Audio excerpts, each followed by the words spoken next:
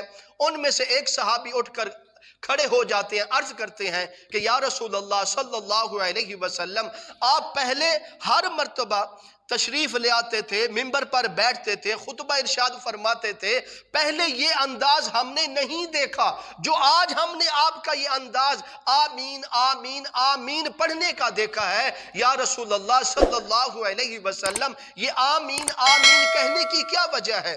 تو آپ صلی اللہ علیہ وسلم نے فرمایا، اے میرے صحابہ، آؤ میں تمہیں بتاتا ہوں آج میں نے ممبر پر چڑھتے ہوئے کیوں آمین 3 مرتبہ کہا۔ تو آپ صلی اللہ علیہ وسلم نے فرمایا کہ اے میرے صحابہ، اے میری امت، قیامت تک آنے والے لوگوں، سب کے سب سن لو۔ تشریف لے آئے حضرت جبرائیل علیہ السلام، عرض کرنے لگے کہ یا رسول اللہ صلی اللہ علیہ وسلم، آج میں آیا ہوں، مجھے اللہ نے بھیجا ہے، اور حضرت تمام فرشتے جو بھی عبادت کرتے ہیں، جو بھی حکم پہنچاتے ہیں، کوئی فرشتہ اپنی مرضی سے نہیں کام کرتا، اللہ کا حکم ہوتا ہے تو وہ فرشتہ کام کرتا ہے، ورنہ بالکل نہیں کرتا۔ تو حضرت جبرائیل علیہ السلام جو آج تشریف لے آئے ہیں، تو حضرت جبرائیل علیہ السلام کو اللہ کا حکم ملا ہے، اور پھر خود اندازہ لگائیں وہ یہ کیسی دعا ہوگی، یہ کیسے الفاظ ہوں گے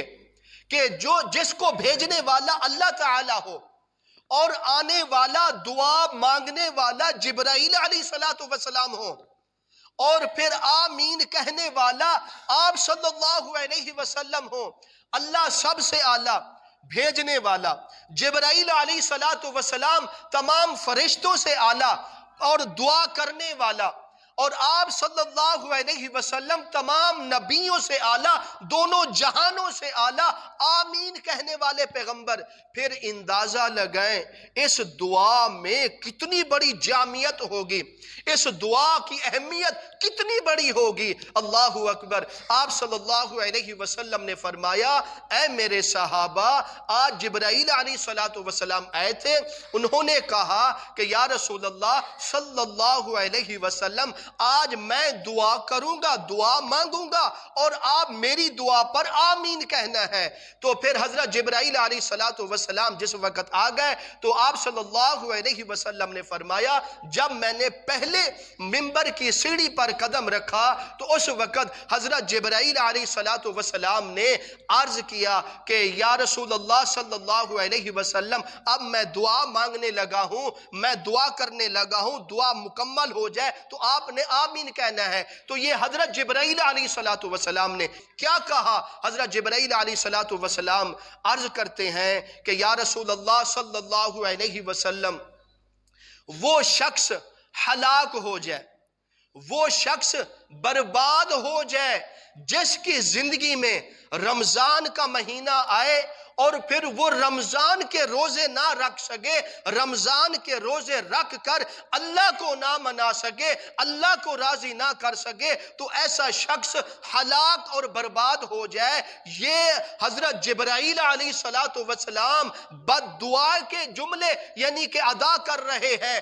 جس وقت حضرت جبرائیل علیہ السلام نے یہ جملے کہے کہ وہ شخص ہلاک اور برباد ہو جائے جن کی زندگی میں رمضان آئے اور پھر روزے رکھ کے اللہ کو راضی نہ کر سکے، تو پھر آپ صلی اللہ علیہ وسلم نے اس کے بعد آمین کہا۔ اللہ اکبر۔ اے مسلمانوں، ذرا توجہ کرو، ذرا جملوں پر دھیان کرو، یہ کتنی بڑی فرضیت والا، کتنے اہم فریضہ رمضان کا مہینہ ہے، روزوں کی کتنی بڑی عظمت ہے، جس کے بارے فرمایا گیا کہ جو روزے جان بوجھ کر نہیں رکھے گا وہ تباہ دے برباد ہو جائے۔ بھیجنے والا اللہ والا, دعا مانگنے والا جبرائیل, آمین کہنے والا, تمام انبیاء علیہ الصلوۃ والسلام کا سردار, وہ نبی جس کو وما ارسلناک الا رحمت للعالمین کہا گیا ہے, وہ نبی جو اپنی امت کے لیے رحمت کی دعائیں کرتا تھا.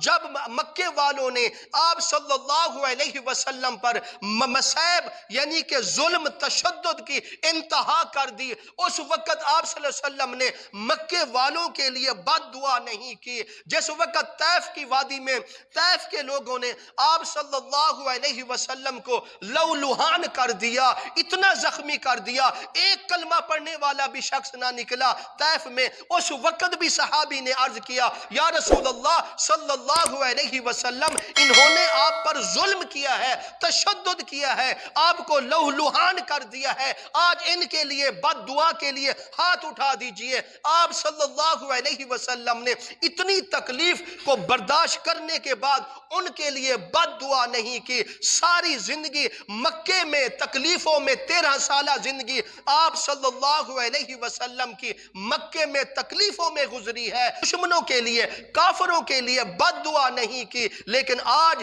اتنی رحمت تو ہے نا رمضان کی, اتنی برکت تو ہے نا رمضان کی, کہ جس کے روزے نہ رکھنے پر آپ صلی اللہ علیہ وسلم ناراضگی کا اظہار کر رہے ہیں. جبرائیل ان کے لیے بد دعا کے جملے ادا کر رہا ہے, اور جبرائیل کو بھیجنے والا اللہ تعالی ہے. تو فرمایا گیا کہ وہ شخص ہلاک اور برباد ہو جائے جس کی زندگی میں رمضان کا مہینہ آئے اور وہ رمضان کے روزے رکھ کے اللہ کو نہ منا سکے, اللہ کو راضی کرنے والا نہ ہو, تو ایسا شخص ہلاک اور اس کے بعد آپ صلی اللہ علیہ وسلم نے آمین کہا ہے. اللہ اکبر. اے مسلمانوں, یہ رمضان کا مہینہ بڑی اہمیت والا مہینہ ہے, اس کی قدر کرنی ہے, اس کا احترام کرنا ہے. پھر اس کے بعد آپ صلی اللہ علیہ وسلم نے جس وقت دوسرا قدم اپنے دوسرے ممبر کی سیڑھی پر رکھا, بعد حضرت جبرائیل علیہ الصلوۃ والسلام نے عرض کیا کہ یا رسول اللہ صلی اللہ علیہ وسلم, وہ لوگ ہلاک ہو جائیں اور برباد ہو جائیں جن لوگوں کے سامنے آپ کا نام نامی اسم گرامی لیا جائے تو وہ آپ پر درود نہ پڑھے, وہ آپ کا نام سننے کے بعد آپ پر درود نہ پڑھنے والا وہ شخص بھی برباد اور ذلیل خوار ہو جائے. اللہ اکبر. اے مسلمانوں, یہ آپ صلی اللہ علیہ وسلم پر یعنی کہ درود و سلام پڑھنا ہم پر یہ لازم ہے, فرض ہے, ضروری ہے, اس لیے کہ آپ صلی اللہ علیہ وسلم کے صدقے ہمیں اللہ تعالیٰ نے اتنی نعمتیں دی ہیں جس کا انسان تصور نہیں کر سکتا. آپ صلی اللہ علیہ وسلم کے طفیل اللہ تعالیٰ نے ہم پر بڑیاں کرم نوازیاں, بڑے گناہوں کی وجہ سے ہمیں درگزر کر دیا ہے, یہ صدقہ کملی والے کا ہے. تو اس لیے ہر امتی کا حق بنتا ہے کہ جب آپ صلی اللہ علیہ وسلم کا نام لیا جائے کسی کے سامنے, کہ آپ صلی اللہ علیہ وسلم کا نام سننے کے بعد حضور صلی اللہ علیہ وسلم پر درود و سلام اس کو پڑھنا چاہیے. یہ دعا کی جا رہی ہے, بد دعا کے الفاظ ہیں. جو آپ صلی اللہ علیہ وسلم پر درود نہیں پڑھے گا, فرمایا کہ ایسا شخص ذلیل اور خوار ہو جائے, تباہ دے برباد ہو جائے. تو اس کے بعد آپ صلی اللہ علیہ وسلم نے فرمایا آمین. اب جب آپ صلی اللہ علیہ وسلم نے تیسری سیڑھی پر قدم رکھا تو حضرت جبرائیل علیہ الصلوۃ والسلام عرض کرتے ہیں کہ یا رسول اللہ صلی اللہ علیہ وسلم, وہ شخص بھی تباہ اور برباد ہو جائے جن کے والدین موجود ہوں اور اپنے والدین کی خدمت کر کے جنت کو حاصل نہ کر سکا, ایسا شخص بھی ذلیل اور خوار برباد ہو جائے. تو اس کے بعد آپ صلی اللہ علیہ وسلم نے فرمایا آمین. یہ کتنی جامع دعا ہے اور کتنے یعنی کہ اس میں خوفناک جملے نظر آتے ہیں کہ وہ شخص تباہ برباد ہو جائے گا جس کے والدین موجود ہوں, اپنے والدین کی عزت احترام نہ کرنے والا ہو, اپنے والدین کے ساتھ حسن سلوک نہ کرنے والا ہو. ایسا شخص بھی